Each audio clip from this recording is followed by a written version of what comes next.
Épisode 5 de Rennes, cette ville calme et paisible. Et on est à l'université de Rennes 2. Et elle a été saccagée par l'extrême gauche. Oh, on va regarder ce qui s'est passé. C'est bizarre parce que pourtant ils sont du camp du bien, etc. Et donc là on peut voir, il y a écrit ACAB à gauche. Et là il y a plein de bureaux et de chaises qui ont été mis en place pour former un barrage. Là, il n'y a pas de son, hein, mais la vidéo a commencé. Il y aura du son après. Hein.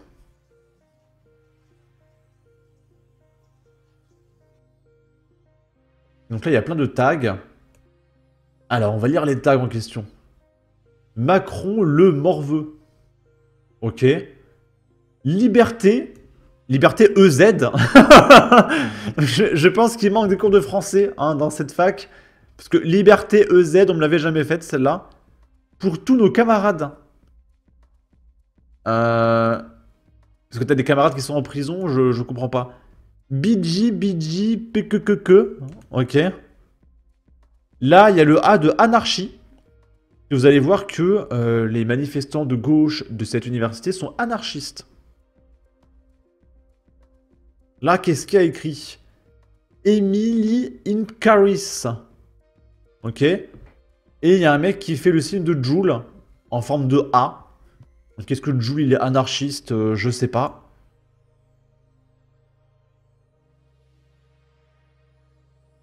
Là, je comprends pas trop le tag. Il y a écrit « Nous voulons tout » avec un X. Tout est trop cher. Même les cours de français, hein, visiblement.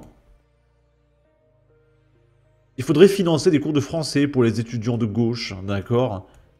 Et là, on a un message anarchiste. À bas l'État, les flics et les patrons. Les luttes des classes vivent l'autogestion. Mais si tu fais de l'autogestion, c'est que tu montes ton affaire perso. Donc que t'es un patron. Et tu dis, ah bah les patrons, je veux être mon propre patron. Ça n'a aucun sens, en fait. Enfin, l'anarchie, c'est vraiment le système qui marchera jamais. Hein. Nous rejoindre unis.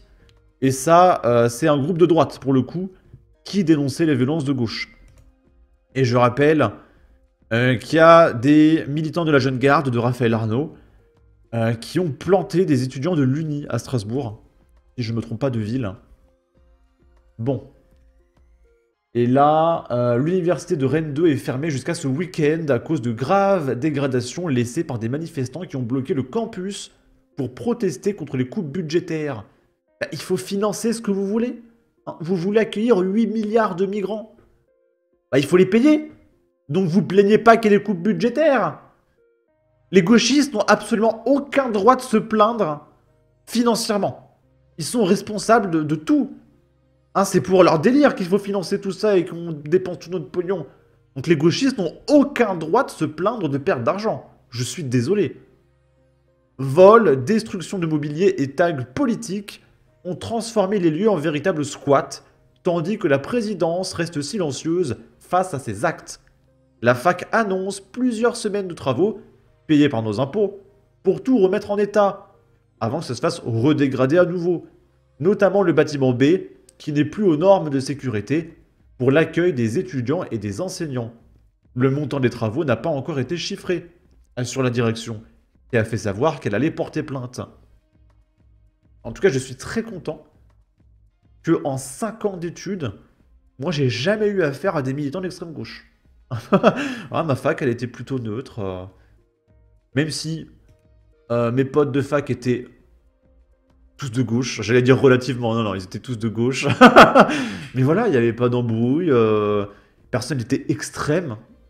Voilà. Police et réalité qui nous dit Rennes, fracture à la tête et possible déplacement de la mâchoire pour un policier agressé en garde à vue par un Algérien. Un policier de Rennes s'est fait défoncer, etc., etc. Lundi 20 janvier, un policier a été gravement blessé lors d'une attaque survenue à Rennes, en Ille-et-Vilaine.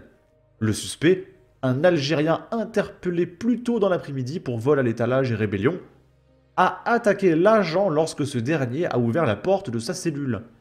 une agression brutale en garde à vue. Selon des sources policières, l'incident s'est produit vers 18 h. Le suspect a asséné un coup de poing à la tête du policier, le rendant inconscient. Ça, c'est au moins une amende de 150 €. Hein.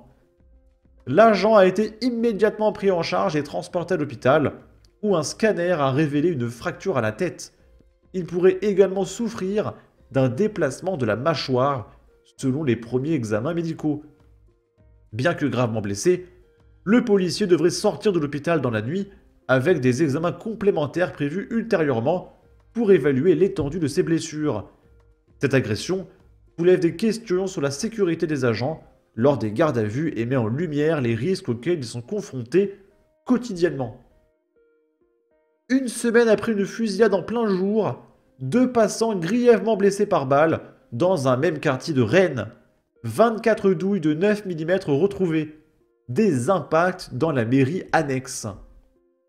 2 personnes ont été touchées, l'une légèrement, un mec d'une quarantaine d'années, de nationalité chinoise, qui doit être entendu ce dimanche sur les circonstances des tirs.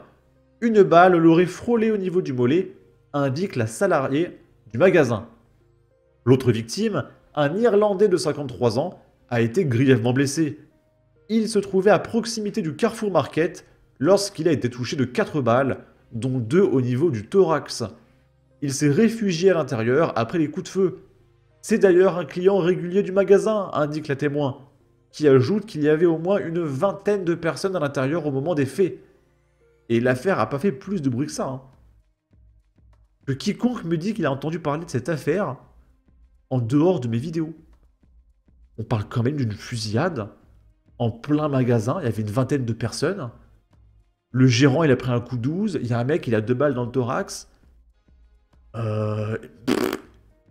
C'est complètement délirant. Personne n'en a parlé. Hein.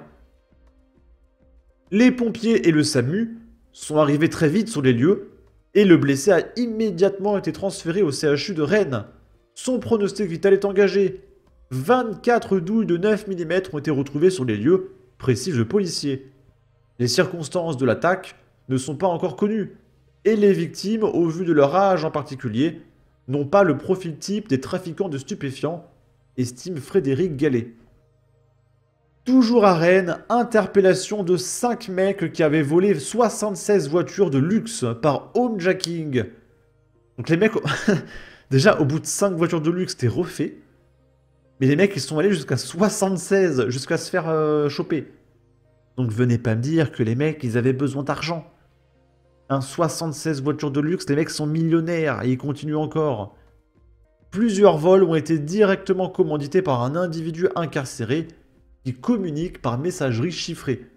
Parce que je rappelle qu'en prison française, on a le droit au téléphone.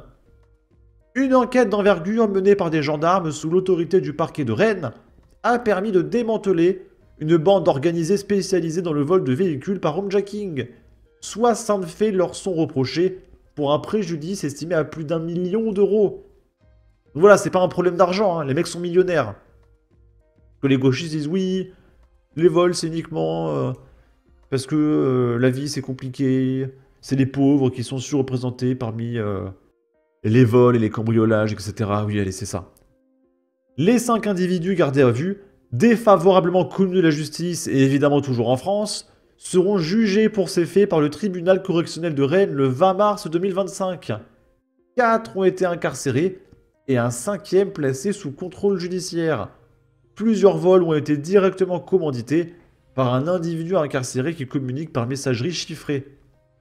Les perquisitions permettent la saisie de 4 véhicules volés, dont 2 Porsche Cayenne, plusieurs dizaines de plaques d'immatriculation, une vingtaine de clés de voiture, des pièces d'identité appartenant aux victimes de vols de véhicules, du numéraire, des bijoux, un brouilleur et un détecteur de balises. Le mode opératoire utilisé par les malfaiteurs est le suivant. Ils agissent toujours de nuit, pénètrent dans le domicile des victimes par arrachage du barillet, de la serrure, de la porte d'entrée, puis fouillent sommairement le domicile pour dérober les clés du véhicule ciblé. À la marge, des bijoux et du multimédia sont dérobés à l'opportunité. Voilà. En tout cas, tout se passe bien à Rennes. Sur ce, n'hésitez pas à donner votre avis, votre opinion à partager, liker, commenter. Ça aidera au référencement de la vidéo sur YouTube. Abonnez-vous, suivez-moi sur Twitter. Prenez soin de vous. Salut!